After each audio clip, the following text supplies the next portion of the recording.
중학교에 아무래도 학군이 강북 쪽이면 점점 아이들의 출산도 줄어들고 해서 학생이 많이 비고 예전에 지어진 학교가 빈 공간도 많이 있다 보니까 어떤 중학교에 발달 장애아를 위한 시설을 넣기로 결정했습니다. 그들을 위한 교육 시설을 넣기로 했던 것이죠. 그런데 그 지역 주민들 혹은 그 학교에 다니는 학부모들이 모두 일제히 일어나서 반대를 했습니다. 쉽게 말해서 발달 장애아들이 우리 아이들과 학교를 같이 다니는 것을 허용할 수가 없다. 우리 아이들을 왜 그렇게 다 큰 발달 장애아들의 그 위협에 노출되게 하느냐고 시설을 반대를 했습니다. 그러자 한국에서 보도된 신문의 사진에 따르면 그 발달 장애아를 가진 그 젊은 엄마들이 사실 고등학생 아이를 둔 엄마들이면 얼마나 젊습니까? 30대 후반, 40대 중반. 그 엄마들이 무슨 죄가 있다고 학교 강당에 무릎을 꿇고 지역 주민들과 또 학교 학부모들에게 눈물로 호소하는 그 사진을 보고 야, 우리 사회가 정말 우리 모국의 사회가 이렇게까지 됐구나. 저는 지금 한국에 가본 지 오래됐지만 한국에 다녀오신 분들 말 들으면 정말 화려하고 정말 겉으로는 어느 외국의 어느 현지문 못지않은 그런 찬란함을 자랑하는 한국이지만 그 내면에 보면 이런 것들이 잘 나옵니다. 그들의 의식들은 뭐가 있어요? 나는 그 반대하는 사람들이 자기들 나름대로 또 생각이 있다고 생각해요. 아마 그들은 또 길거리에서 어떤 장애자를 만나면 도와줄 수도 있어요. 근데 그들의 마음에 뭐가 있냐면 이상한 사람, 약자들, 발달장애 이들과 같이 생활하는 나의 아이는 위험해질 것이라고 하는 엄청난 편견을 가지고 있는 게 문제입니다. 나랑 아무 관계없으면 난 도와줄 수 있어. 아마 그 사람들이 떳떳하게 얘기해요. 나 근데 나쁜 사람 아니야. 우리 아이가 왜 그런 잘못된 아이들과 같이 교육을 받아야 돼? 한 건가? 그런 생각을 이게 가장 위험합니다. 약자에 대한 배려가 없는. 그리고 그들은 나보다 못한 사람, 나보다 약자, 사회에서 뭔가 이상하다고 칭해지는 사람들과 한 공간에 있는 것 자체가 위험하다는 생각을 하는 것이죠. 그게 왜 위험한 것이죠? 뭔가 다 제도적으로 다 완비된 사회가 가장 안전한 사회일까요? 그런 사회가 어느 사회입니까? 히틀러가 유대인들을 잡아주기 전에 제일 먼저 한 일이 아리안족 자기를 백인으로 할 것 없이 장애자들을 제일 먼저 잡아주고 단락하는 시간. 히틀러 생각에는 우리 아리안족은 이런 몸이 불편한 사람이 있어서는 안 돼. 우리는 가장 세상에 완벽한 민족이야. 가장 우수한 민족이야. 우리는 다 똑같아야 돼. 다 머리가 좋아. 그래야 사회가 안전하게 돌아가. 이 사회가 안전하게 돌아갔습니다. 결국은 비참하게 패망하고 말지 않았습니까? 그런 겁니다. 우리가 분명히 발전된 사회를 살고 있지만 현재 우리 사회 내부는 굶고 있다는 것이 속으로 들어가는 약자들, 나와 다른 생각을 하는 사람들, 이런 사람들에 대한 배려가 부족한 것이죠. 그러니까 사람들은 어떻게 생각을 합니까? 어떤 사회적 안전망을 구축하기 위해서 복지의 기금을 늘리거나 사회적 안전망을 더 구축하려고 하는 그런 예산을 낭비라고 생각을 하는 거죠.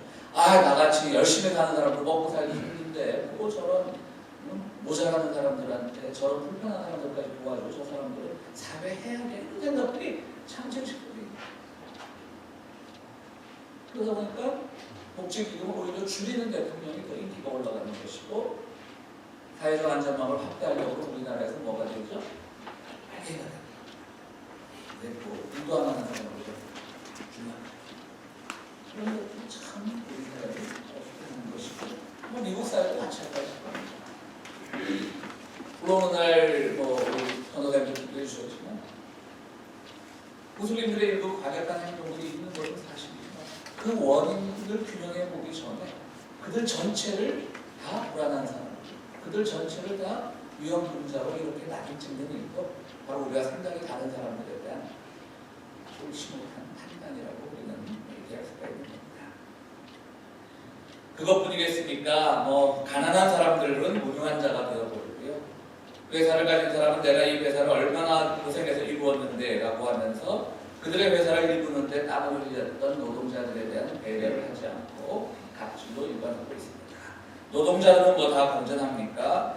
한국은 보면 노동조합 안에서도 정규직들은 자기들이 노조를 함으로써 얻을 수 있는 그 이득이 비정규직에게 돌아갈까봐 비정규직을 차별하는 그런 노동조합들도 많이 있습니다. 이처럼 우리는 작은 자들, 약한 자들, 가난한 자들에 대한 생각이 정말 왜곡되어 있는 그런 사회에 살고 그것이 고쳐지지 않는 한 그러나 겉으로는 아무리 발전한 모습을 우리 사회가 혹은 우리가 살고 있는 미국 사회가 보인다 할지라도 그것은 모래 위에 지어진 것, 집과 다름없다라는 생각을 하게 됩니다. 오늘 우리는 성경에서 한 배려의 인물을 보게 되는데요. 약자를 배려하는 한 인물을 보게 됩니다. 예수께서 가버나움이라고 하는 지역에 들어가셨는데요. 어떤 백부장의 종이 병들어 죽게 되었는데 그 백부장의 종을 고치게 된 그런 이야기입니다. 백부장은 로마 군대 편제입니다. 그다지 높지는 않아요.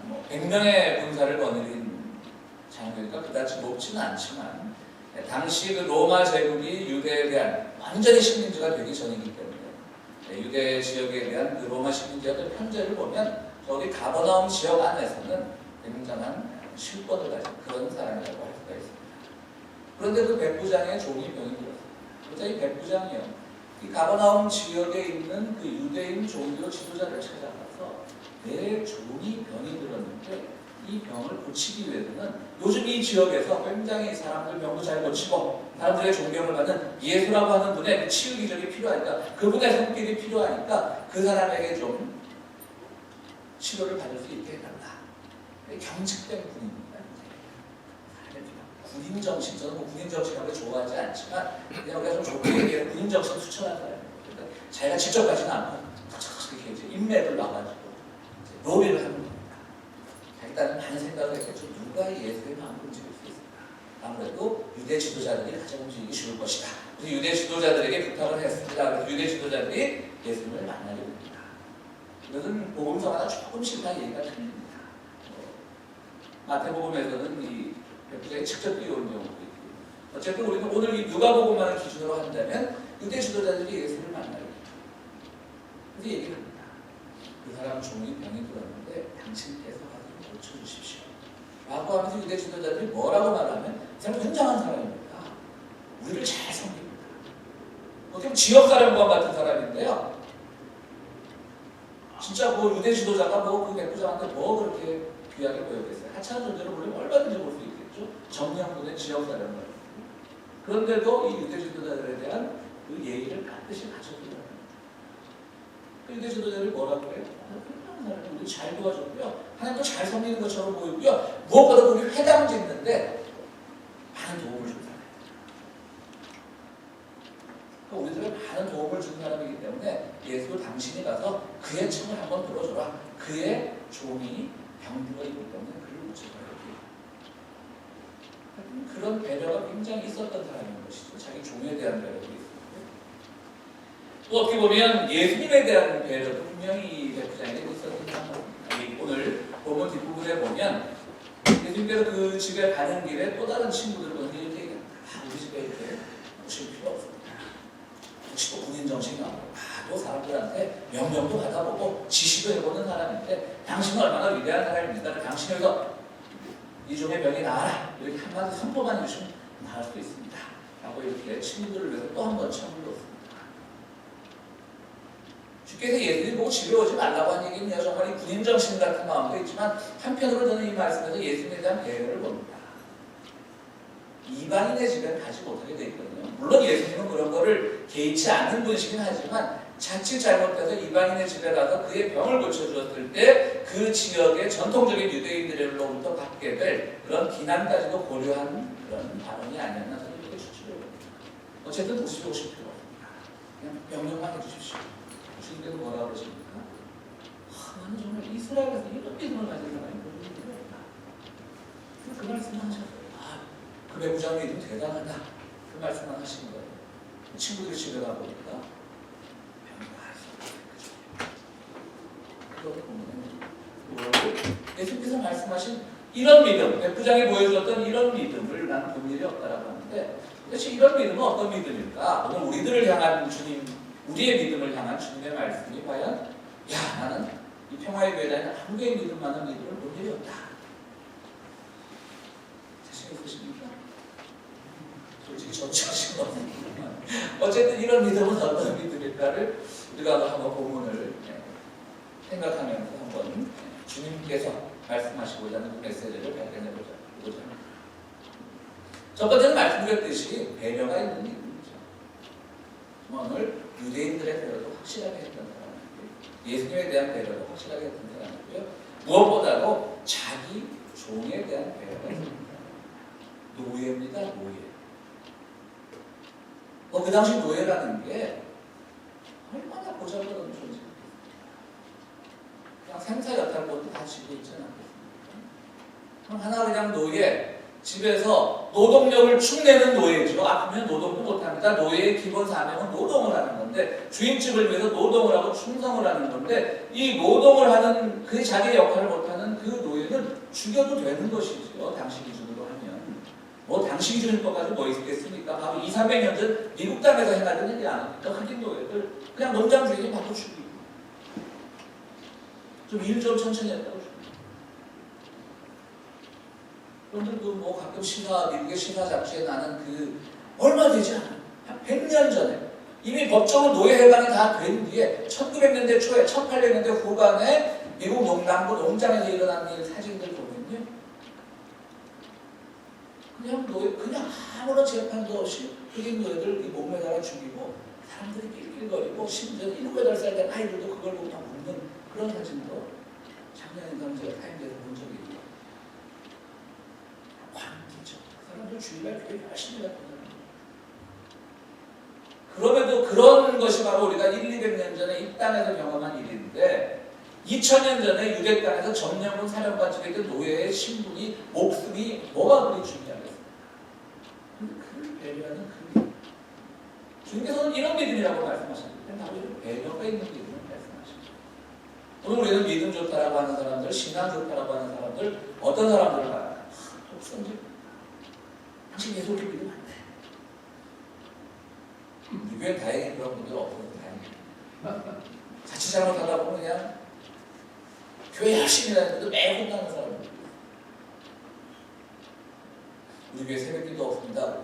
전 목사가 새벽기도도 안 하고 그래. 저는 못합니다. 새벽기도. 막 독선입니다. 물론 새벽기도 중요하고 또 그 기도가 필요한 정말 절실한 영혼들이 있을 때 당연히 드려야죠. 그게 신앙의 표준도 아니라고 하는 것이죠. 오늘 우리 믿음이 이게 독선이 되어버려요. 자기 독선으로 모든 것을 평가해요. 배려가 없고. 어쩌면 배려가, 한국에서 믿음 좋다라고 하는 분들은 어쩌면 배려가 있는 사람들일지 모르겠어요. 누구를 향한 배려요? 항상 해바라기, 권력자들, 가진 자들을 향한 배려가 있어요. 어떻게 그들에 대해서 그렇게 반대하는지 모르겠어요. 그래서 교단 차원에서 경건을 옹호하는 성령들을, 약한 자를 돌봐야 되고 가난한 자를 돌봐야 되고, 예수의 복음을 넘치는 우리도 가능하지 할 수가 없을 정도로 배려가 없는 믿음이 판치고 있는 세상에서 이 로마 군인 백부장이 보여준 믿음은 그야말로 배려가 있는 믿음. 누구를 위한 배려? 자기가 점령군으로서 자기를 위한 배려가 아니라 로마 제국을 위한 배려가 아니라 바로 그 지역의 종교자 지도자를 위한 배려. 어떻게 보면 정말 그 종교 지도자들만도 못한, 그 당시 기준으로 보면 예수님에 대한 배려, 그리고 그보다 더 못한 노예에 대한 배려. 배려라고 하는 것은요, 내 이익을 따지는 게 아니에요. 그런 배려가 아니에요. 내가 손해보는. 근데 이런 배려를 했을 때 그 믿음을 보시고 주님께서 이런 믿음을 본적이 없다고 말씀하시는 것이죠. 두 번째로 이 사람이 보여준 이런 믿음은 어떤 것일까요? 정말 고쳐야 할 것을 아는 믿음, 혹은 정말 고쳐야 할 곳을 아는 믿음. 이것이 이 사람이 보여준 믿음의 기본 정신입니다. 현대인들은 모두 다 제 나름대로 상처가 있고 싸매야 할 것을 가지고 살아가는 존재입니다. 현대인들뿐이겠습니까? 현대사회도 마찬가지입니다. 곳곳에 제가 설교 모두에도 말씀드렸듯이 곳곳에 상처받고 곳곳에 지금 굶어가는 모습들이 있습니다. 겉보기엔 화려하지만 어떤 사회들, 특히 우리 모국에서 그리고 이 땅의 사회들은 다 고쳐야 할 것이 있고 싸매야 할 것이 있습니다. 개인적으로 보자면 어떤 사람은 자존심으로 그 상처를 막 숨기려고 일부러 강한 척하는 사람들도 있고, 또 어떤 사람들은 아픈 곳이 거기가 아닌데 다른 애먼 곳을 고치면서 나는 치유됐어, 나는 치유됐어, 고침받았어라고 하는 사람들도 있습니다. 사회도 마찬가지죠. 진짜 고쳐야 될 것은 여기인데 여기를 고치지 않고 저기를 고치고 있는 거예요. 진짜 싸매할 곳은 이곳인데 저기를 싸매고 있는 거예요. 그런데 이 백부장님은요, 이 믿음은 이런 믿음은 뭐냐면 정말 고쳐야 할 것이 무엇인지, 고쳐야 할 것이 무엇인지를 다 알았던 사람이라는 것이죠. 믿음은 이런 것들을 찾아내고 예수 그리스도에게 도움을 요청하는 일입니다. 오늘 우리가 가져야 할 정말 중요한 믿음, 주님께서 난 이런 믿음을 본 적이 없다고 할 때 내 개인의 상처는 물론이거니와 내가 살아가는 이 공동체 안에서 정말 고치고 치유받고 싸매야 할 곳이 어디인가를 아는 그 믿음. 그런데 그것이 나 혼자 될 수 없으니까 그리스도에게 기도하며 요청해서 그 치유를 바라는 믿음. 그것이 정말 귀한 믿음인 것이죠. 그런데 전혀 상관없는 곳을 고쳐달라고 하고 전혀 상관없는 곳을 싸매달라고 한다면 그것은 믿음이 아니라고 하는 것입니다. 우리는 중국 역사 시대, 춘추전국 시대에 그 편작이라고 하는 중국의 유명한 명의 많이들 들어보셨죠? 화타라고 하는 그보다 더 이전 시대 명의가 있었고요. 중국에서 명량이 화타와 편작을 했습니다. 편작은요, 아무리 자기의 의술이 좋아도 고치지 못하는 6가지 질병이 있다고 이렇게 말했습니다. 그걸 육불치라고 하는데 6가지 육자와 불치, 치료할 수 없는 불치, 육불치라고 하는데요. 참 재밌습니다. 일불치는 뭐냐면요, 교만하고 방자하여 내 병은 내가 안다고 주장하는 환자. 그렇죠? 내 병은 내가 아는데. 그럼 의사의 말을 전혀 안 듣는다라고 하는 것이죠. 그래서 그 당시 제나라의 왕이었던 환곤이라고 하는 사람이었는데 현작의 진단을 믿지 않고 내 병은 내가 아는데 라고 그렇게 우기다가 결국 요즘 기준의 질병이 되겠죠. 골수암으로 죽고 말았다고 합니다.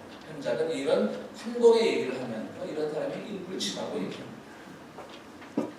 이불치는요, 참 의사의 입에서 나올 말은 아닌데요. 이불치도 참 재밌습니다. 자신의 몸보다 돈을 더욱 소중하게 여기는 사람.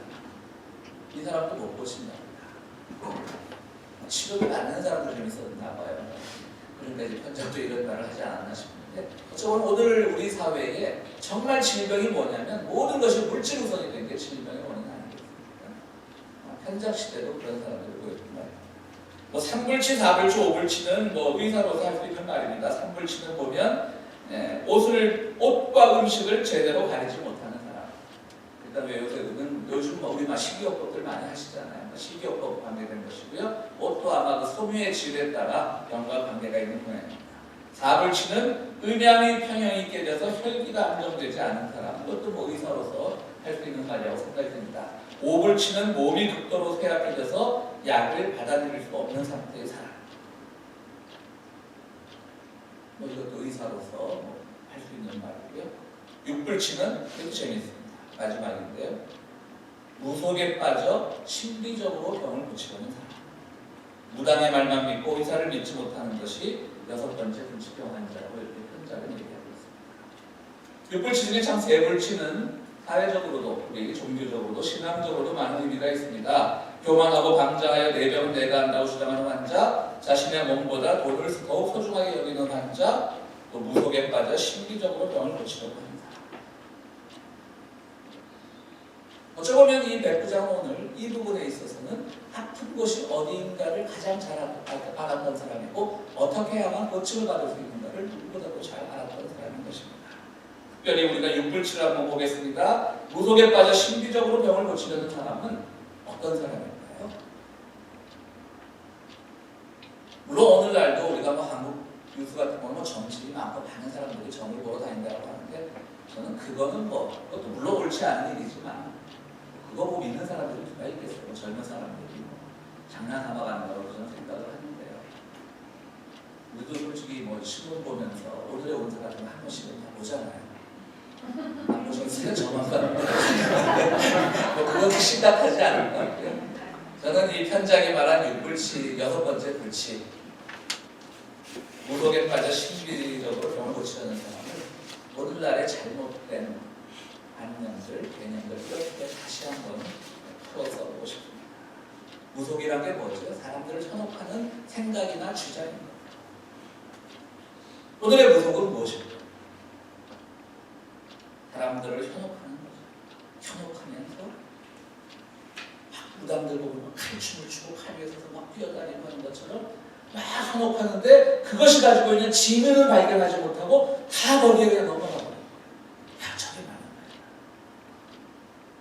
사람들은 막 이렇게 얘기합니다. 서민들은 막 죽어가는데 이 땅의 부자들이 재벌들이 잘 살면 그들이 돈을 많이 벌어가고 그 돈이 줄줄줄 새갖고 경제에서 낙수 효과라고 그러죠. 그 돈이 서민들에게 줄줄줄 떨어질 거예요. 그러니까 부자를 더 부자를 하는 거죠. 그들에게 더 많은 세금을 혜택을 줘요. 정말 서민들은 이해는 돼요. 어리석어서 그렇다고 생각은 하지 않아요. 이해는 돼요. 왜? 지금 이 구조가 내가 뭘 해서 벌 수 없는 사회고 내가 벌어서 일어설 수 없는 사회니까 그죠? 대기업이 돈 많이 벌게 돼서 그들이 줄줄줄 흘리는 거, 물처럼 떨어지는 물처럼 낙수되는 것으로 우리가 부자가 되지 않을까? 이게 현대판 무속이에요. 이게 무속신앙이에요. 그럼 이 사회의 아픈 거, 정말 아픈 것을 우리가 모르게 돼요. 정말 고쳐야 할 것이 어딘지 모르게 돼요. 근데 현대판 무속이 뭐 있습니까? 사회가 안정되려면 모든 사람들의 생각이 하나로 통일돼야 돼. 어디 다른 생각이 가는 거예요. 그저 다른 생각을 하는 사람들, 불평을 하는 사람들, 불만을 가진 사람들, 그건 사회의 해양 요소야. 그래서 그런 것 같아요. 서울시내 모여서 5만 명씩 모여서 대모하면 그냥 차도 막히고 어디 주말에 누구 약속하러 가야 되고 짜증나고 저것들은 뭐 밥 먹고 할 일이 없나 저런 짜증나는 사람들이 있어요. 그런 얘기할 거예요. 더 강력하게 더 저런 것도 설치 못하게. 그게 무속신앙. 요즘 우리 그 격주에 한 번씩 하는 그 인문학 성경 공부, 인문학 공부 평화서당에서요. 그러니까 이불에 대해서 공부를 하고 있는데 해리 이글턴이라고 하는 영국의 사상가가 악을 이렇게 설명합니다. 차이를 인정하죠. 모두 전체주의적으로 하나로 가는 이것이 악이에요. 다 그런 겁니다. 정말 우리가 아픈 뭐 싸매야 할 것을 알아야 되는 그걸 모르는 것이죠. 오늘 다시 백부장의 문제로 돌아가 보십시오. 백부장의 문제는 그 집안의 문제가 가장 큰 문제가 무엇인지를 가장 잘 파악했던 사람입니다. 지금 우리 집안에서 고쳐야 할 것이 어딘가를 이 하잘것없는 노예를 고치는 것이 우리 집안에 있어서 가장 큰 문제. 그래서 그 지역 종교 지도자에도 부탁해보고 순회 전도자인 예수에게도 부탁해보고 그는 지금 자기 집안의 자기 개인의 문제 중에 가장 큰 문제가 뭐냐? 내가 빨리 천부장으로 진급해야 되는 데를 가장 큰 문제로 생각한 사람이 아니었다라고 하는 거죠.